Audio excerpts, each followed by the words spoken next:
The mover of the tongue is the heart.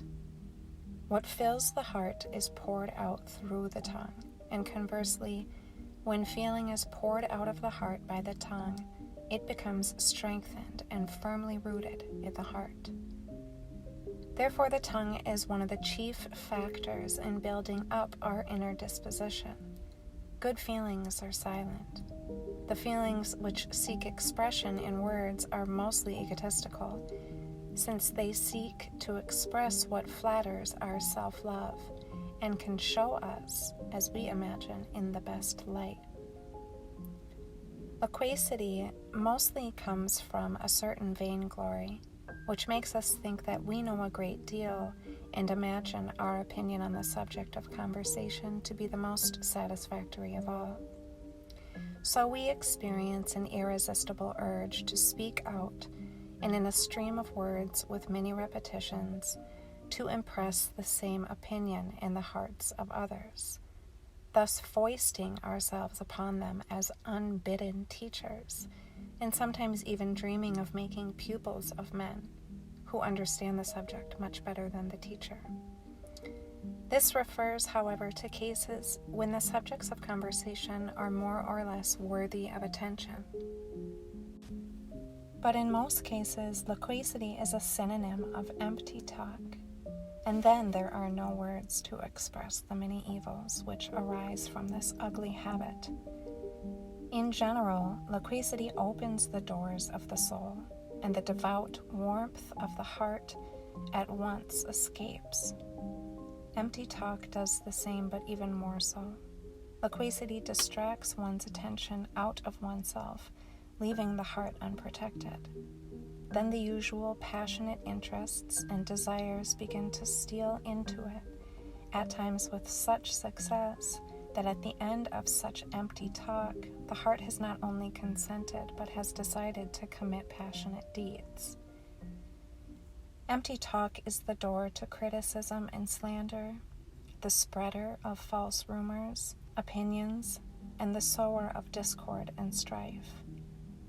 It stifles the taste for mental work and practically always serves as a cover for the absence of sound knowledge.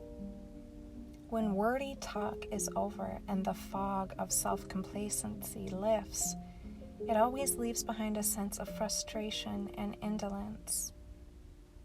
Is it not proof of the fact that, even involuntarily, the soul feels itself robbed?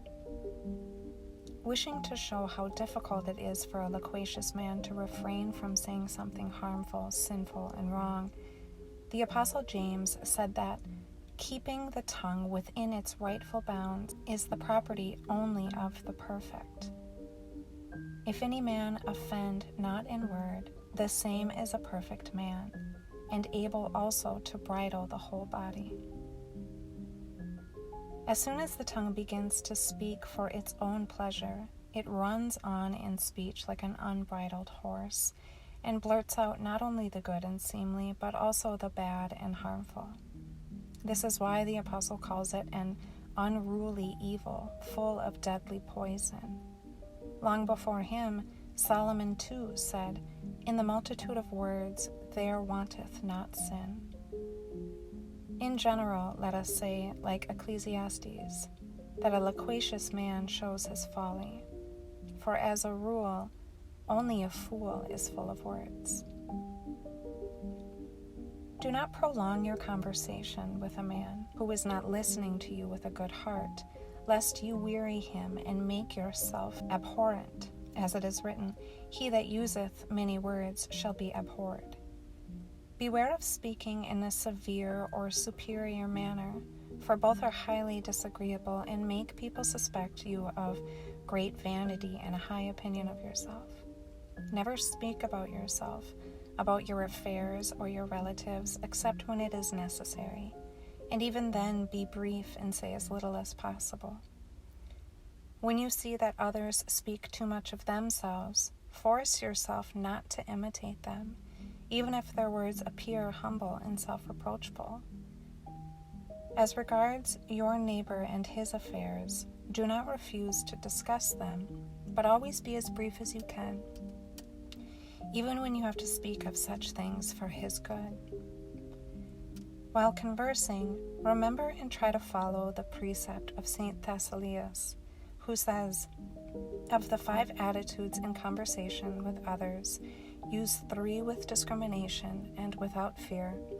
Use the 4th infrequently, and refrain from using the 5th altogether." One writer understands the first 3 as follows: yes, no, of course, or this is clearly so. By the 4th, he understands doubtful things, and by the 5th, things totally unknown. In other words, about things that you know for certain to be true or false or self-evident, speak with conviction, saying that they are true or false or evident. About doubtful things, better say nothing, but when necessary, say that they are doubtful and reserve your judgment. Of what you know nothing, say nothing. Someone else says, we have 5 forms or modes of speech: the vocative, when we invoke someone; the interrogative, when we ask a question; the desiring or soliciting form, when we express a desire or request; the defining, when we express a decisive opinion on something; the commanding, when masterfully and authoritatively we express a command. Of these 5, use the first 3 freely, the 4th as rarely as possible, the 5th not at all. Speak of God with all homage, especially of his love and goodness. At the same time, be fearful lest you commit a sin by speaking wrongly, confusing the simple hearts of the listeners. Therefore, listen rather to others on this subject, collecting their words in the inner treasure house of your heart. When the conversation is of other things, let only the sound of the voice enter your ear, but not the thought into your mind, which must remain unwaveringly directed towards God. Even when it is necessary to listen to the speaker in order to understand what he speaks of and to give a suitable answer, do not forget, in the midst of listening and speaking, to raise the eye of your mind on high where your God is, thinking of his greatness and remembering that he never loses sight of you and looks at you either with approval or disapproval, according to what is in the thoughts of your heart, in your words, movements, and actions.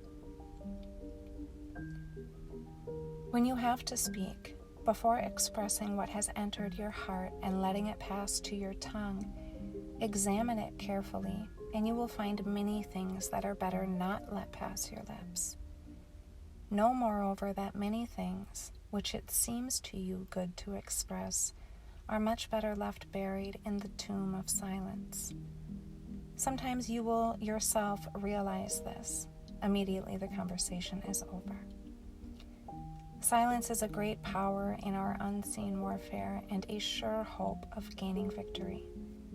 Silence is much beloved of him who does not rely on himself, but trusts in God alone. It is the guardian of holy prayer and a miraculous helper in the practice of virtues. It is also a sign of spiritual wisdom. St. Isaac says, guarding your tongue not only makes your mind wise to God, but also gives great hidden power to perform visible actions done by the body. If silence is practiced with knowledge, it also brings enlightenment in hidden doing. In another place, he praises it thus: if you pile up on one side of the scale all of the works demanded by ascetic life, and on the other side, silence, you will find that the latter outweighs the former. Many good counsels have been given to us, but if a man embraces silence, to follow them will become superfluous. In yet another place he calls silence the mystery of the life to come, whereas words are the instruments of this world. St. Barsanuphasus replaces it above preaching the word of God, saying, if you are just on the very point of preaching, know that silence is more worthy of wonder and glory. Thus, although one man holdeth his tongue because he hath not to answer, another keepeth silence, knowing his time, yet another for some other reasons, for the sake of human glory, or out of zeal for his virtue of silence, or because he secretly communes with God in his heart and does not want the attention of his mind to be distracted. It can be said that, in general, a man who keeps silence is found wise and of good sense. I shall indicate to you the most direct and simple method to acquire the habit of silence. Undertake this practice, and the practice itself will teach you how to do it and help you. To keep up your zeal in this work, reflect as often as you can on the pernicious results of indiscriminate babbling, and on the salutary results of wise silence. When you come to taste the good fruit of silence, you will no longer need lessons about it.